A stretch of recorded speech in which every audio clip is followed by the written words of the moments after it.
All right, I'm ready. Give us a thumbs up, Leslie. We're all thumbs upping over here. Oh, sorry. Oh, yeah.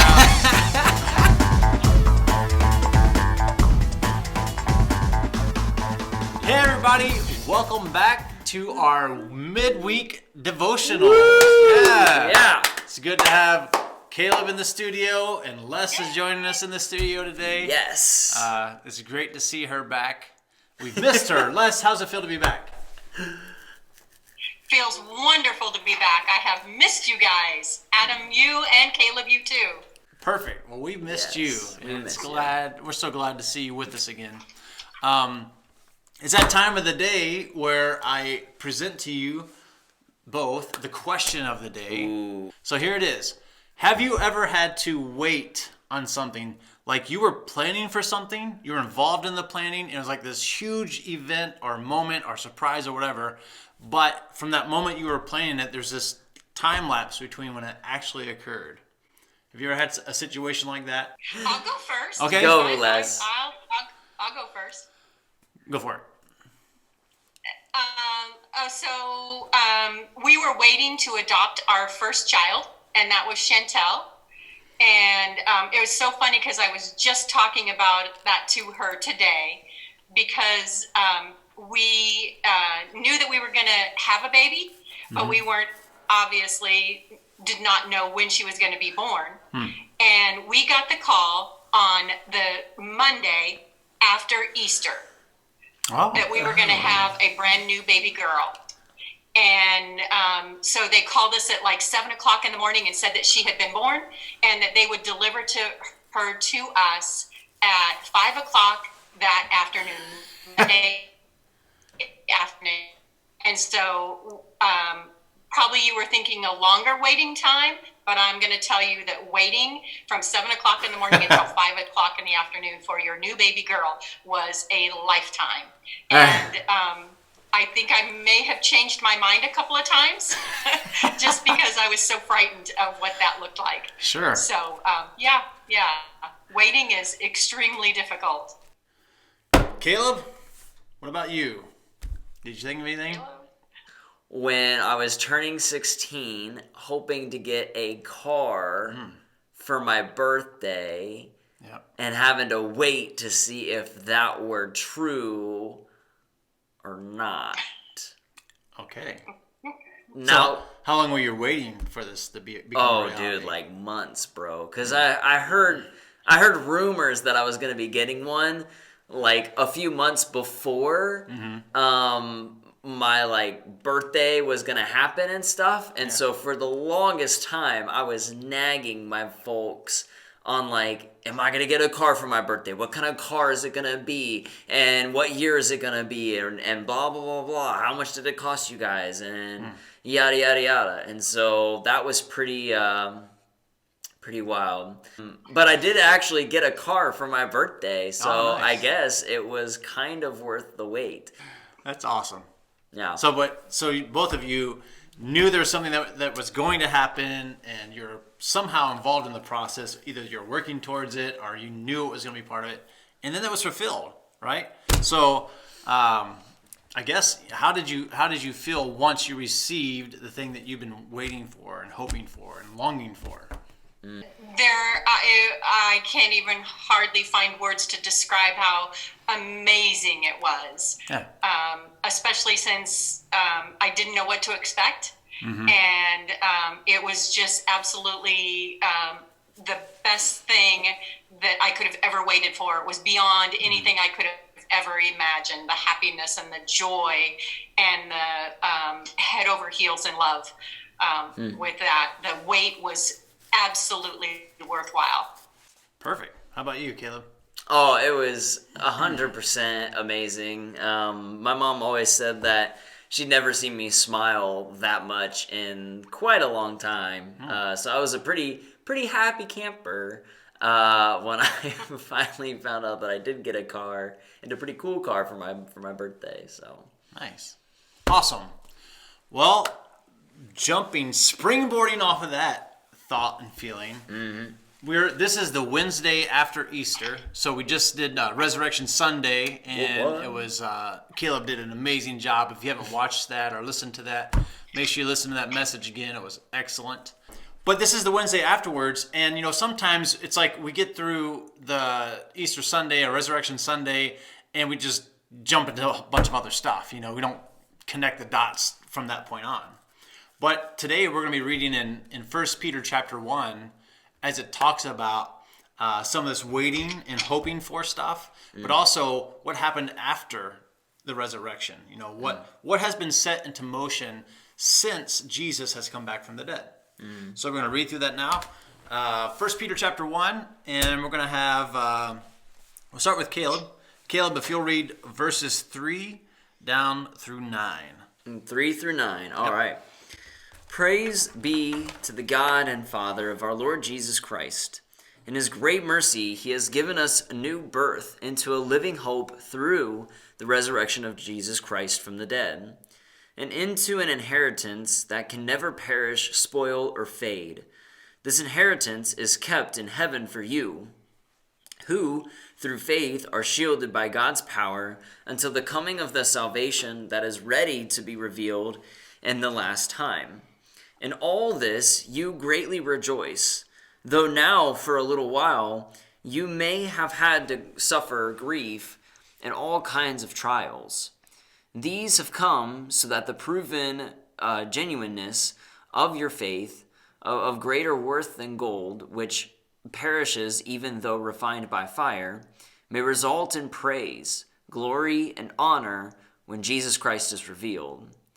Though you have not seen him, you love him, and even though you do not see him now, you believe him and are filled with an inexpressible and glorious joy, for you are receiving the end result of your faith, the salvation of your souls. All right, thank you. So it talks about the fact that we have what kind of hope after the resurrection of Jesus? A living hope. Living hope. A living hope. So when we put a descriptive term there of something being living, right? It brings a new feel and a new appreciation for what is what we're describing, right? So, for example, if I talk about hope, well, yeah, hope's awesome, and we all need hope, especially in the time we find ourselves in.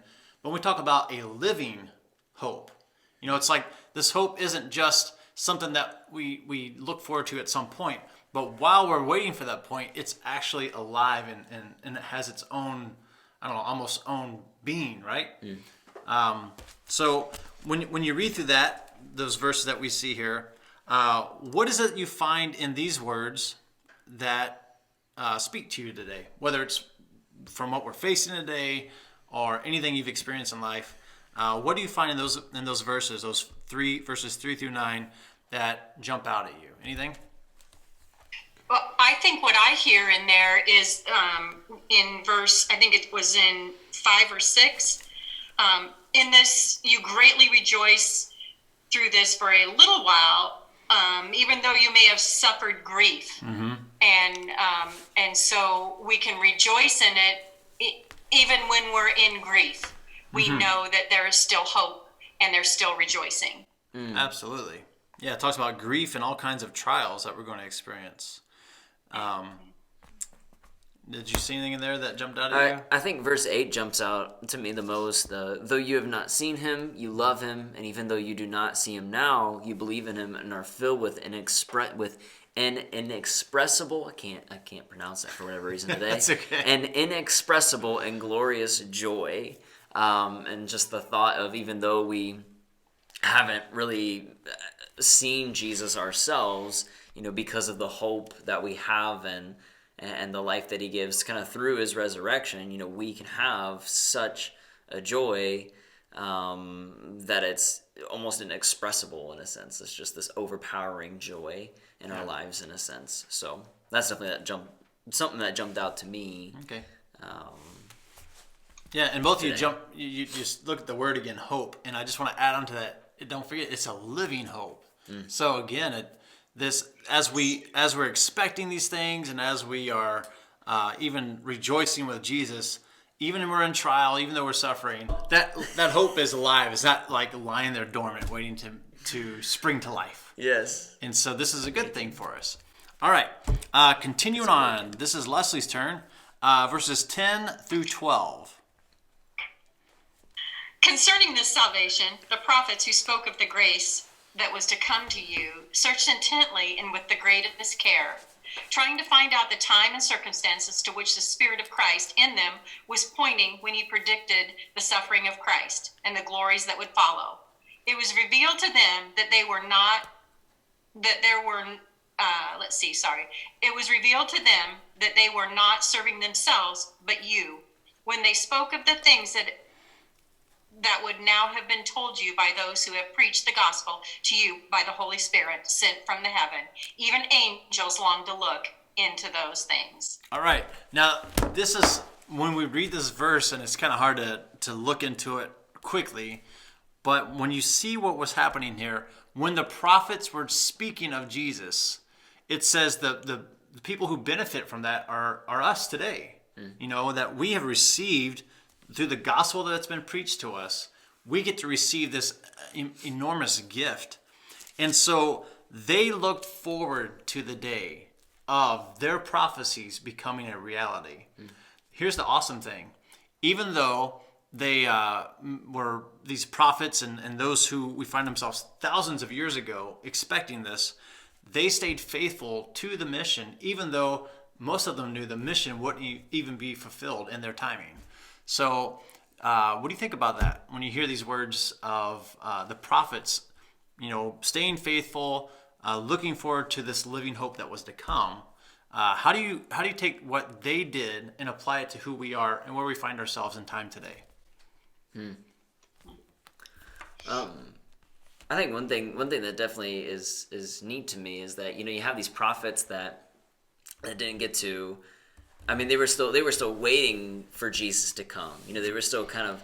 I mean, they were definitely hopeful and believed in this sort of Messiah, Jesus, to come, and that they kind of, even though they didn't get to, even though they weren't like really necessarily here when Jesus came or like had what we have, like the writings about Jesus after he came, in a sense, like they still had kind of joy, I guess, or just that anticipation of that hope of, yes, we will have a Savior that's coming, and it's going to be amazing. And so it's kind of like, in the time that we live in now, how can we still be hopeful like them? And the thing that's impressive to me is they didn't. Again, this is way before Jesus even came into the picture, whereas like us, we actually, have writings that talk about who Jesus was and what he did when he was on this earth. So I guess that just kind of puts me to just look into that more, in a sense of like, look into this Jesus guy that was so anticipated by these prophets. And then now we're lucky enough to at least have the writings about him and stuff, and so to take advantage of that, because even the prophets who did not have that were still pretty hopeful and anticipated his coming. And then now that he's already come and stuff, we can be hopeful in that, I guess, or something like that. Hopefully awesome. That all makes sense. Hopefully. I'm sure that it does. It made sense to me. Okay, good. Right. Okay, good. How about you, Les? Were you thinking anything there? I love what Caleb said, and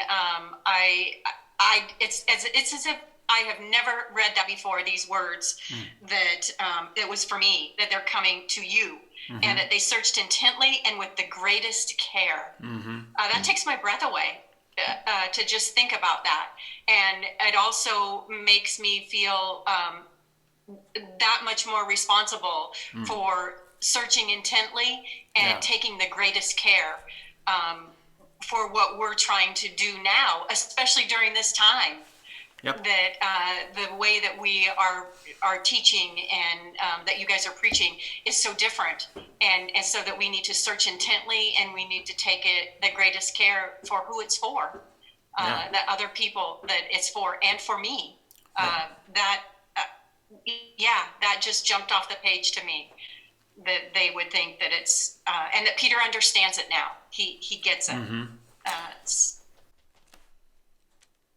amazing. Yeah, it is amazing. And, we find ourselves in the time period of, okay, so they were looking forward to the coming Messiah. The Messiah came, and then obviously Jesus did his ministry. He taught his core disciples, and they taught disciples. But then Jesus left, and he said, hey, I'm coming back. I'm going to come back one day. So now we're in the time period we find ourselves waiting for Jesus' return. And so everything that we're doing now, and the living hope that we're experiencing now in our own lives, we need to reflect that into the lives of those who don't know Jesus yet. Because again, as Leslie's mentioning, and as you mentioned too, with saying that we have to look carefully at these words and that we have the writings of Jesus and his life, we need to make sure that people are ready for Jesus' return. So it's not time for us to check out and go, hey, I'm a Christian, bring heaven on. I'm a Christian, I can't wait for this new heaven and earth like we talked about last time when we met. But we need to start planning for that future as well, and we need to start living with this living hope and showing others that there's more yet to come. All right, I'm gonna finish up this last few verses. This is verses 13 through 16. With all that, then we have the next word. Therefore, prepare your minds for action. Be self-controlled. Set your hope fully on the grace to be given you when Jesus Christ is revealed. As obedient children, do not conform to the evil desires you had when you lived in ignorance. But just as he who called you is holy, so be holy in all you do. For it is written, be holy because I am holy. And there's the whole thing that I was trying to wrap up there just a moment ago, that we have got to be not dormant. We need to be alive like the hope's alive. We need to be setting ourselves in action, in motion.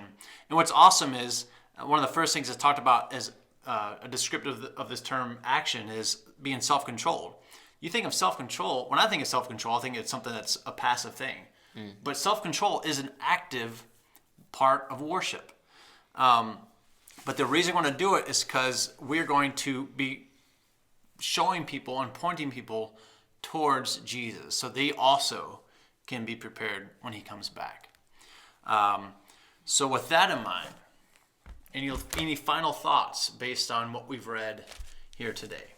I think that I woke up this morning thinking about this, and I just woke up this morning thinking, I want to finish strong. I want to finish strong.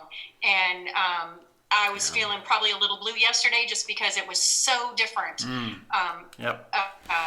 on Sunday when we were doing Easter. I just was feeling just overwhelmed with all the changes. And I woke up just thinking, this week I want it to be different. I want to finish strong. Not that I'm planning on it in the end, but whenever that end does come, I want to finish strong. And I want to, the mission hasn't changed. And I want to make sure that I am prepared, just like it said. That therefore prepare your minds for action. And I woke up thinking that I want to prepare for action. I'm going to say the same thing. That's exactly right. It is so tempting when we find ourselves tired in the fight. We find ourselves in the midst of new territory, new ground, completely different way of having to minister with so much information out there. We can find ourselves overwhelmed and burdened and just go, you know what? I'm ready, but I'm just going to sit back and take it easy. And Peter reminds us, don't. It is time to take action. Now is the time for action. As long as we have breath in our lungs, let us be actively pursuing this, not just for our benefit. I mean, for those of us who knew Christ already, man, we have the living hope that we're saved, right? But we know there are people who still don't know Jesus. And some of those people are our friends. Some of those people are our family members, co-workers, children. I mean, grandchildren, grandparents. I mean, there's just so many different we're surrounded, and we need to awaken our senses to that. So all of us, I think one of the greatest things that will come out of this whole situation we find ourselves in is it is time for us to claim our faith as our own. I can't rely just on Caleb to get this stuff done. I can't rely just on Leslie to get this stuff done. I mean, especially now when we have to be in our own little territories until we get the green light to be together again. Now's the time to take action in the space we find ourselves in and never give up hope. So with that, I say stay Jesus strong. You got